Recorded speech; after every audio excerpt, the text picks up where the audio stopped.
अस्सलामुअलैकुम, आप देख रहे हैं समा। मैं हूं रमीज अहमद और मैं हूं रमज़ीन। बुलेटिन में खुश आमदीद। सबसे पहले आपको बताएंगे कि नवाज शरीफ की जायदादें मुंजमद करने के खिलाफ यूसुफ अब्बास शरीफ समेत 7 अफराद ने एतराज़ात दायर कर दिए हैं। लाहौर की एहतसाब अदालत ने प्लॉट अलॉटमेंट केस के शरीक मुलजिम नवाज शरीफ की जायदादें मुंजमद करने का हुक्म दे रखा है। नवाज शरीफ की जायदादें मुंजमद करने के खिलाफ यूसुफ अब्बास शरीफ समेत 7 अफराद ने एतराज़ात दायर कर दिए हैं। लाहौर की एहतसाब अदालत ने प्लॉट अलॉटमेंट केस के शरीक मुलजिम नवाज शरीफ की जायदादें मुंजमद करने का हुक्म दे रखा है। मुंजमद की गई जायदादों में यूसुफ शरीफ का भी हिस्सा है। मौक़िफ़ ये इख्तियार किया गया है, दरख्वास्त गुजार की जानिब से अदालत ने जायदादें मुंजमद करने से कबल एतराज़ात नहीं सुने। नवाज शरीफ की जायदादें नीलाम करने से रोका जाए, ऐसी इस्तदा भी इस दरख्वास्त में की गई है। अदालत ने प्लॉट अलॉटमेंट केस के शरीक मुलजिम नवाज शरीफ की जायदादें मुंजमद करने का हुक्म दे रखा है। अदालत ने नवाज शरीफ की अदम पेशी पर मुलजिम को इश्तिहारी करार दे रखा है। एहतसाब अदालत के जज असद अली ने यूसुफ अब्बास समेत दीगर की दरख्वास्त पर आज समाअत की है, जिसके मुतालिक आपको आगाह कर रहे हैं। 7 एतराज़ात दायर कर दिए गए हैं नवाज शरीफ की जायदादें मुंजमद करने के खिलाफ। यूसुफ अब्बास समेत दीगर के एतराज़ात पर नैब से जवाब भी तलब किया गया है। मौक़िफ़ यह इख्तियार किया गया है कि मुंजमद की गई जायदादों में यूसुफ शरीफ का भी हिस्सा है। अदालत ने जायदादें मुंजमद करने से कबल एतराज़ात नहीं सुने। इसी के ऊपर बात कर लेते हैं समा के नुमाइंदे शाहिद हुसैन से। शाहिद हुसैन, इस खबर के हवाले से मजीद आप बताइए। ये जो प्लॉट अलॉटमेंट केस है, इसके शरीक मुलजिम मियां नवाज शरीफ भी हैं, लेकिन उनको इश्तिहारी करार दे दिया गया था, जिसके बाद उनके असासे मुंजमद करने का भी प्रोसेस शुरू कर दिया गया था। अब उसी के खिलाफ जो एतराज़ है वो अब्बास शरीफ की जानिब से दरख्वास्त में अब्बास शरीफ के जो बेटे हैं यूसुफ अब्बास, उनकी जानिब से एक एतराज़ दाखिल किया गया और कहा है कि उनको सुने बगैर ये जो प्रॉपर्टियाँ हैं उनको मुंजमद या उनकी नीलामी नहीं हो सकती, जिस पर अदालत ने नैब से जवाब तलब कर लिया है। जी ठीक है शाहिद हुसैन, आप हमें इस हवाले से अपडेट कर रहे थे, बहुत शुक्रिया आपका। मईशत खराब, बेड़ा गर्क हो गया, तबाह और बर्बाद हो गया। लीगी दौर के वज़ीर ख़जाना मिफ्ता इस्माइल ने हमेशा ही मौजूदा हुकूमत को कड़ी तनकीद का निशाना बनाया, मगर जब समा ने सवाल किया कि अगर मईशत वाकई इतनी ख़राब है तो आपका कारोबार कैसा चल रहा है, बस फिर क्या था, मिफ्ता इस्माइल बौखला गए। बामुश्किल जवाब देते हुए अनोखी मंतक पेश की कि मेरे कारोबार का मुल्की हालात से क्या ताल्लुक। ये हैं नून लीग के साबिक वजीर खजाना मिफ्ता इस्माइल। वैसे तो ये बड़े नरम मिजाज हैं, लेकिन पिछले कई साल से मुल्की मईशत के मामले पर बहुत ही गर्म नजर आते हैं। मईशत का बेड़ा गर्क कर दिया है। मईशत का सारा मईशत नहीं चल रही, मईशत के अंदर गिरावट आ गई है। ये अवाम को सुकून नहीं लेने देंगे। GDP मईशत ग्रोथ सोची समझी स्कीम के तहत इस मईशत को डुबा रहे हैं। आज भी इन्होंने PTI हुकूमत की कारकर्दगी के बड़े लत्ते लिए, मगर जब सवाल और जवाब का सेशन हुआ तो समा के सादे से सवाल पर बौखला उठे। बॉटम लाइन भी बेहतर है सुनने में, आप इसकी तस्दीक कर दीजिए, क्या कारोबार में कुछ फायदा हुआ या नुकसान हुआ, आप क्या समझते हैं आपके कारोबार में? कैंडीलैंड का नफ़ा या नुकसान बढ़ गया है नहीं, उसका इससे मुल्क की हालत से कोई ताल्लुक नहीं है मेरे भाई। साबिक वजीर इत्तलात को तो ये सवाल बिल्कुल समझ नहीं आया। बॉटम लाइन भी बेहतर है सुनने में, आप इसकी तस्दीक कर दीजिए, क्या कारोबार में कुछ फायदा हुआ या नुकसान हुआ? उन्होंने तो नहीं बताया, लेकिन हम बता देते हैं। इस माली साल मिफ्ता की इस्माइल इंडस्ट्रीज का मुनाफा पिछले साल के मुकाबले में थोड़ा बहुत नहीं, पूरा 2 गुना बढ़ चुका है। न सिर्फ ये मुनाफा नून लीगी दौर के मुनाफे से कई गुना ज्यादा है, बल्कि उनकी कंपनी ने अपनी तारीख में इससे ज्यादा मुनाफा कभी नहीं कमाया। और ये तो कुछ भी नहीं, हर वक्त तबाही बर्बादी का फसाना सुनाने वाले मिफ्ता इस्माइल की अपनी कंपनी इस साल 1 अरब रुपए की मजीद सरमायाकारी भी कर चुकी है। अवाम अपोजिशन के साथ हैं या नहीं, ये काबिले बहस है, लेकिन एक बात तो तय है कि मिफ्ता इस्माइल की अपनी वेबसाइट पर छपे अदादो शुमार अपोजिशन के सियासी बयानात का साथ नहीं दे रहे।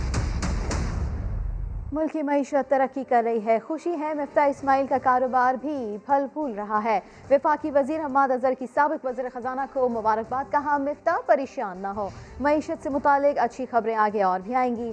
शहजाद अकबर बोले, मौजूदा हुकूमत में कारोबारी तरक्की से साबित हो गया कि मईशत मजबूत और मुस्तहकम है।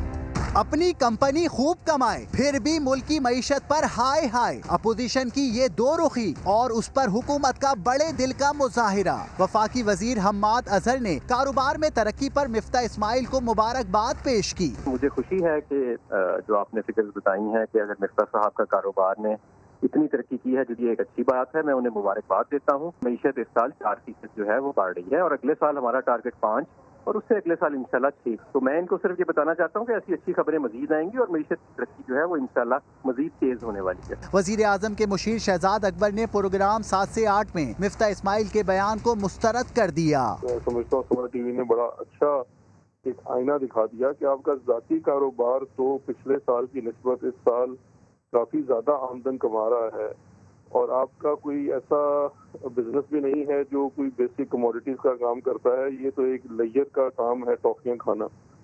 अगर उसकी सेल बढ़ रही है तो इसका मतलब है कि कारोबार में तो बेहतरी आ रही है। शहजाद अकबर ने मजीद कहा, मरियम औरंगजेब की मिफ्ता को बार बार डायरेक्शन से वाज़ेह हो गया कि प्रेस कॉन्फ्रेंस स्क्रिप्टेड थी, फैक्ट पर मबनी नहीं। ये मेरे भाई तो मैं बदला दूं, ये मेरे भाई तो मैं बदला दूं। समा ने सादा सा सवाल किया था, सवाल था भी मिफ्ता इस्माइल से, मगर मरियम औरंगजेब से रहा ना गया। मिफ्ता इस्माइल को बीच बीच में लुक्मे देती रही, मगर ऐसा पहली बार नहीं हुआ। वो अक्सर अपने साथी सियासतदानों को डिक्टेट करती रहती हैं।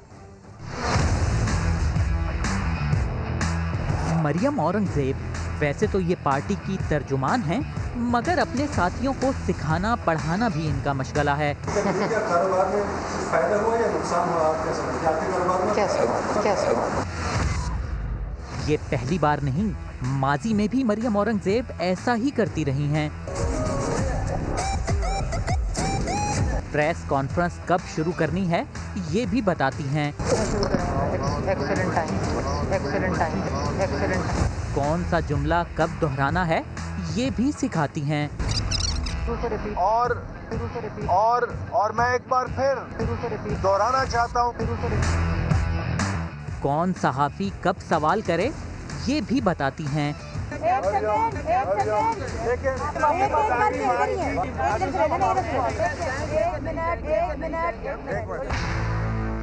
मगर अपनी बॉस को डिक्टेट करने की कोशिश पर डांट भी खाती हैं। कौमी असेंबली में भी मुकर्ररीन को खूब समझाती हैं। जनाब स्पीकर, सामान पार्क बनाया जाता है, सामान पार्क बनाया जाता है, सामान पार्क बनाया जाता है। जनाब स्पीकर, आपकी सफों में बहुत जो है फैनों को सिलाई मशीन नहीं लेके थे, फैनों को सिलाई मशीन नहीं लेके थे, फैनों को सिलाई मशीन नहीं लेके थे। और जब बात मान ली जाए तो खूब शोर मचाती हैं। मशीनें नहीं लेके थी। वाह वाह वाह वाह वाह। नून लीग का रास्ता मुफाहमत का होगा या मज़ाहमत का, ये सवाल किसकी मर्जी से उठाया गया? समा ने पता लगा लिया।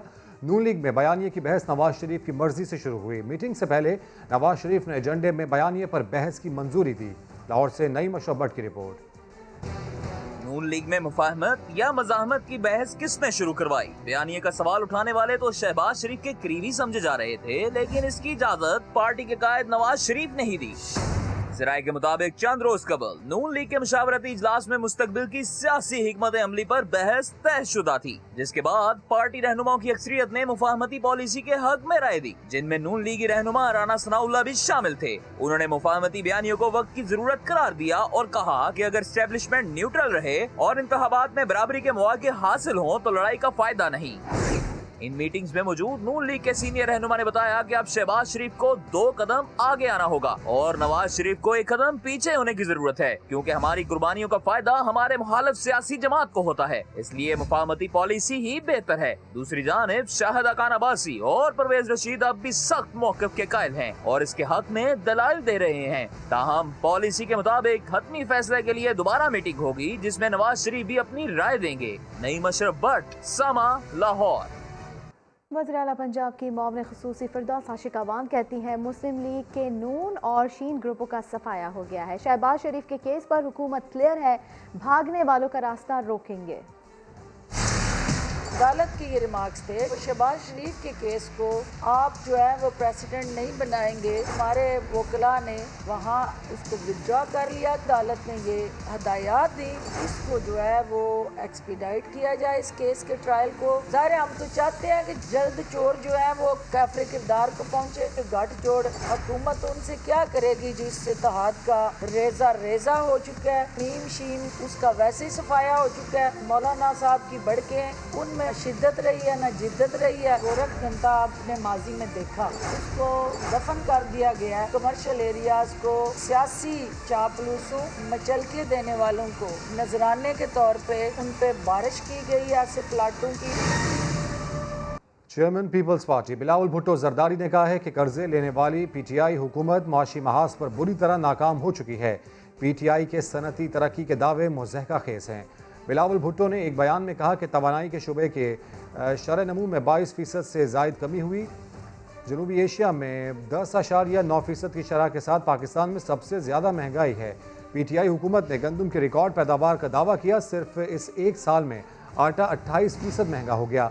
एक साल में चीनी 21% महंगी हो चुकी। मुर्गी के गोश्त की कीमतों में एक साल के दौरान 60% तक इजाफा हुआ। इस इजाफे का फ़ायदा पीटीआई की अशाफिया ने उठाया। इम्तिहानात हर सूरत होंगे। वफाकी वज़ीर तालीम शफ़क़त महमूद ने ऐलान कर दिया। बताया कि तलबा के जायज़ मुतालबात को सामने रखकर फ़ैसले किए हैं। 9वीं और 10वीं में 4 मज़ामीन जबकि 11वीं और 12वीं में इख्तियारी मज़ामीन का इम्तिहान लिया जाएगा। पर्चों के दरमियान वक्फा भी रखा जाएगा। ये फैसला अटल है। इम्तिहान हर सूरत में होंगे। ग्रेड्स कोई भी नहीं मिलेंगे इम्तिहान के बगैर। इम्तिहान का होना ज़रूरी है क्योंकि उससे जो लर्निंग लॉसेस हो रहे हैं उसमें कुछ कमी आएगी। 9वीं और मैट्रिक का इम्तिहान जो है वो इलेक्टिव सब्जेक्ट्स में लिया जाएगा और उसके साथ मैथमेटिक्स जो सबके लिए यकसा है वो भी। 9वीं 10वीं का इम्तिहान जो है वो 4 मज़ामीन में होगा। 11वीं 12वीं का जो इम्तिहान है वो सिर्फ इलेक्टिव सब्जेक्ट्स में होगा। बच्चों के जायज़ मुतालबा जो थे उनको नज़र रख के जो फैसले किए, मज़ामीन कम कर दिए हैं, डेट शीट को आगे कर दिया है, डेट शीट में वक्फा जो है उसको बढ़ा दिया गया है। 10वीं और 12वीं के इम्तिहान पहले होंगे, 9वीं और 11वीं के इम्तिहान जो है वो बाद में। तो 10वीं और 12वीं की क्लासेस अलाउड कर दी, 9वीं और 11वीं की क्लासेस भी अलाउ कर दी हैं। कोई भी उस्ताद जो इम्तिहान लेगा वो कोरोना वैक्सीनेशन के बगैर नहीं लेगा। टीचर्स हैं उनकी वैक्सीनेशन प्रायोरिटी बेसिस पे होगी। फैसले में कोई तब्दीली नहीं होगी। कोरोना वैक्सीन नहीं तो तनख्वाह भी नहीं। सिंध सरकार ने खबरदार कर दिया। सरकारी मुलाजमीन के लिए जुलाई की तनख्वाह वैक्सीन से मशरूत कर दी गई। वज़ीर आला सिंध की सदारत सूबाई टास्क फोर्स का इजलास हुआ। सैयद मुराद अली शाह ने महकमा ख़जाना को हिदायत की कि जो सरकारी मुलाजिम वैक्सीन नहीं लगवाएगा जुलाई से उसकी तनख्वाह बंद कर दी जाएगी। सेक्रेटरी सेहत ने ब्रीफिंग में बताया 29 मई को जिन 4 मुसाफिरों में इंडियन वेरिएंट की तशखीस हुई उन्हें आइसोलेट कर दिया गया है। उन्होंने बताया कि कराची में 1 जून को मुस्बत केसेस की शरह 12.4% और 2 जून को 11.7% रिकॉर्ड की गई। पाकिस्तान भी कोरोना वैक्सीन तैयार करने वाले ममालिक की सफ में शामिल हो गया। पाक वैक की तैयारी किन किन मराहिल से गुजरी और कितने वक्त में मुमकिन हुई और क्या वैक्सीन के अलग से ट्रायल भी हुए, तफसीलात जानते हैं इस रिपोर्ट में। मैं इस वक्त वहां मौजूद हूं जहां पिछले 1 माह के दौरान दिन रात एक ही मिशन पर काम हुआ। पाकिस्तान को कोरोना से बचाने के लिए कैंसाइनो वैक्सीन की पाकिस्तान में ही तैयारी का मिशन जो मई के पहले हफ्ते में शुरू होकर जून के पहले हफ्ते में ही मुकम्मल भी हो गया। पूरी कहानी बताती हूँ, मेरे साथ आइए। कोरोना से बचाव के लिए मेड इन पाकिस्तान वैक्सीन तैयार कर ली गई। इस बड़ी कामयाबी के लिए पक्के दोस्त चीन ने एक बार फिर साथ निभाया। 4 और 5 मई की दरमियानी शब खुसूसी तैयारा चीनी वैक्सीन कैंसाइनो का खाम माल इस्लामाबाद लाया। वैक्सीन के महलूल को महफूज करने के लिए इस इमारत में जदीद तरीन प्लांट पहले ही नस्ब हो चुका था। 7 मई को असद उमर ने ट्विटर पैगाम में बताया कि वैक्सीन की मकामी सतह पर तैयारी का काम शुरू कर दिया है। पाक वैक का बुनियादी फार्मूला ही सिर्फ चीन से नहीं आया। पाकिस्तान में फार्मूलेशन और पैकेजिंग में भी दोस्त मुल्क के माहिरीन ने पाकिस्तानी माहिरीन का भरपूर साथ निभाया। अब सवाल ये है कि ये पाकवैक वैक्सीन कोरोना या इसके असरात से बचाव में कितनी मौसर है, ये वैक्सीन बनाने वालों से ही चलकर पूछते हैं। किसी भी वैक्सीन के लिए पाकिस्तान में फ़ेज़ 3 का ये पहला ट्रायल था और वो कैंसिनो बायो की वैक्सीन थी और यही वाली वैक्सीन थी जो हमने अल्हम्दुलिल्लाह अभी प्रोडक्शन में डाली है। तकरीबन 17,500 से ऊपर लोगों पे ट्रायल पाकिस्तान में हुआ। वैक्सीन का रिज़ल्ट आया तो सिंगल डोज वैक्सीन का ग्लोबल इस वक्त दो हैं जो सिंगल डोज हैं, जॉनसन एंड जॉनसन और कैनसाइनो। दोनों की सिंगल डोज पे एफिकेसी जो थी 66% और पाकिस्तान में अल्हम्दुलिल्लाह इट वाज 74.7%, अप्रॉक्सीमेटली आप 75% कह सकते हैं। खाम माल तो चीन से आ गया। वैक्सीन की तैयारी में हमने खुद क्या हिस्सा डाला, इसका जवाब भी जान लें। हमें कैंसिनोजेन जो है इसका बल्क कंसनट्रेट दिया है जिसको हमने यहाँ पे फॉर्मुलेट किया है। उसमें जो है 7 to 8 डिफरेंट एक्सिपिएंट्स एक ख़ास रेशो से डालकर उसकी हमने यहाँ पे फिलिंग, पैकिंग, लेबलिंग की है और उसका कंप्लीट क्वालिटी कंट्रोल एनालिसिस किया है। 1,18,000 पाकवैक डोजेस की तैयारी 1 माह में मुकम्मल हुई। कौमी इदारे सेहत में पाकवैक की रोजाना 1 लाख खुराकें तैयार हो रही हैं और इसमें मजीद इजाफा भी मुतवक्के है। ये बड़ी कामयाबी यकीनन पाकिस्तान के लिए फख्र का बाइस है। कैमरामैन अयाज अब्बासी के साथ अरहम खान, समा, इस्लामाबाद। तंग करने की सजा, तफसीलात बताएंगे इसी बुलेटिन में। इस्लामाबाद के इलाके बाराकहू में तजावुजात और गैर कानूनी पार्किंग से हर वक्त ट्रैफिक जैम, इलाका मकीन परेशान।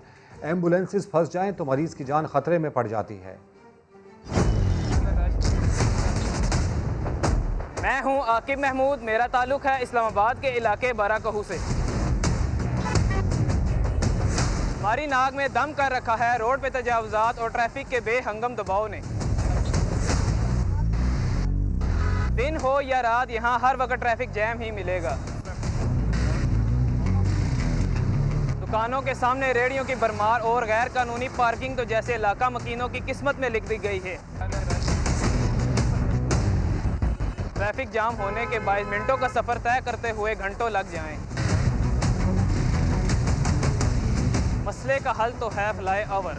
पिछले 10 साल से हर आने वाली हुकूमत बस वादों पर टरहाती रही।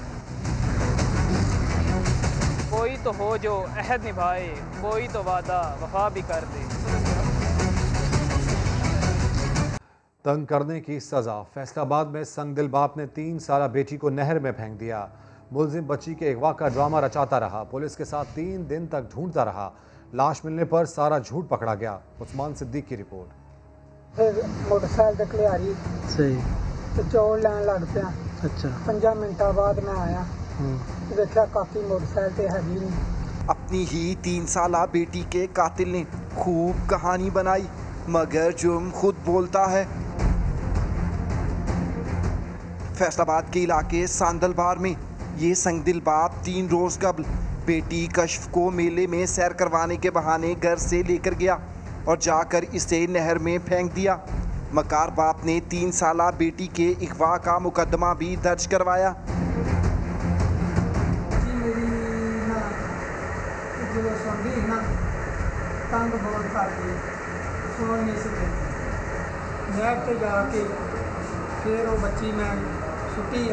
बच्ची की लाश नहर से मिलने के बाद पुलिस ने शक गुजरने पर वालिद को हिरासत में लिया। जब उसके वालिद को इन्वेस्टिगेट किया गया तो उसके बयानात में तजाद पाया गया, जिस पर उसको मजीद इंटेरोगेशन के लिए जब पुलिस पार्टीज ने खसूसी तौर पर उसको इन्वेस्टिगेट किया तो उसने इकरार जुर्म कर लिया। पोस्टमार्टम के बाद पुलिस ने बच्ची की लाश वुरसा के हवाले कर दी। कैमरामैन रिजवान साबरी के साथ उस्मान सदीक, सामा, फैसलाबाद। हुकूमत ने बजट 2021-22 में सरकारी मुलाजमीन को रिलीफ देने का फैसला कर लिया है। सरकारी मुलाजमीन की तनख्वाहों में 10 से 15% इजाफे की तजवीज़ है। तनख्वाहदार तबके पर कोई नया टैक्स ना लगाने की भी तजवीज़ सामने आई है। तो हुकूमत ने बजट 2021-22 में सरकारी मुलाजमीन को रिलीफ देने का ये फैसला किया है। सरकारी मुलाजमीन की तनख्वाहों में 10 से 15% इजाफे की तजवीज़ है।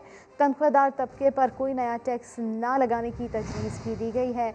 और आपको ये भी बताते चलें कि पेंशन में इजाफे के लिए 47.7 अरब रुपए मुख्तस करने की भी तजवीज़ है। तो हुकूमत ने बजट 2021-22 में सरकारी मुलाजमीन को रिलीफ देने का फैसला कर लिया है। बात करेंगे शकील अहमद से।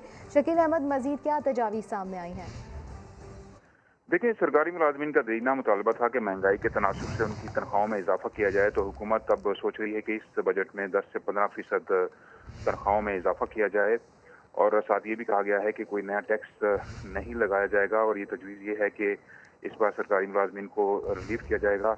तनख्वाहों और पेंशन के लिए 95 अरब इजाफी अखराजात होंगे। तनख्वाहों में इजाफे के लिए 47 अरब, जबकि पेंशन में इजाफे के लिए कुछ 47 अरब 70 करोड़ रुपए खर्च होंगे।